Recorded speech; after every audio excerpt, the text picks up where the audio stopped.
புதையலை அடைவதற்காக நரபலியிடப்படவிருந்த சிறுவன் அதிர்ச்சியை ஏற்படுத்திய மட்டக்களப்பு சம்பவம். தோண்டியவர்களுக்கு கிடைத்தது என்ன? புதையல். காலம் காலமாக இது பற்றிய தகவல்கள் நம்மிடையே விரவியே கிடக்கின்றன. புதையலை அடைவதற்காக பலி கொடுப்பது என்பதும் எங்கும் நடப்பதுதான். பலி கொடுப்பது என்றால் ஆடு, மாடு, கோழி என விலங்குகளை மட்டும்தான் என்றில்லை, மனித உயிர்களும் தான். அதுவும் சிறுவர்களை நரபலி கொடுக்கும் முறை முன்பு நடந்தன என்று வரலாற்றிலிருந்து அறிந்துள்ளோம். ஆனால் புதையலுக்காக நரபலி கொடுக்க துணியும் மனிதர்கள், அதுவும் உயர் பதவிகளில் இருப்பவர்கள் இன்றும் நம் மத்தியில் இருக்கின்றார்கள் என்பது எவ்வளவு கொடூரம்! இந்த கொடூரர்களின் கொடூர செயல் அண்மையில் மட்டக்களப்பில் வெளியிடப்பட்டுள்ளது.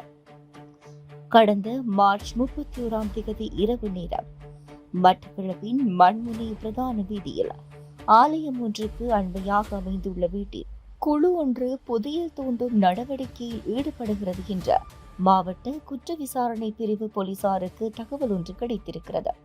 இதையடுத்து போலீசார் குறித்த வீட்டுக்கு சென்று விசாரணை நடத்தினர். இதனைத் தொடர்ந்து அந்த வீட்டின் உரிமையாளரான மூதாட்டி, கொழும்பு மொரட்டுவை பிரதேச செயலக பிரதம கணக்காளர், ஓய்வு பெற்ற முன்னாள் படை சிப்பாய் உட்பட மற்றும் 8 பேரை போலீசார் கைது செய்தனர். இவர்களுடன் புலனறுவையைச் சேர்ந்த 16 வயதான சிறுவனும் காணப்பட்டார். அந்த சிறுவன் தொடர்பில் நடத்தப்பட்ட விசாரணைகளில் போலீசாருக்கு அதிர்ச்சி தகவல்கள் கிடைத்தன. புதையலை அடையும் நோக்கத்துக்காக குறித்த சிறுவன் நரபலி கொடுக்கப்படவிருந்தார் என்பதே அந்த அதிர்ச்சி தகவல்.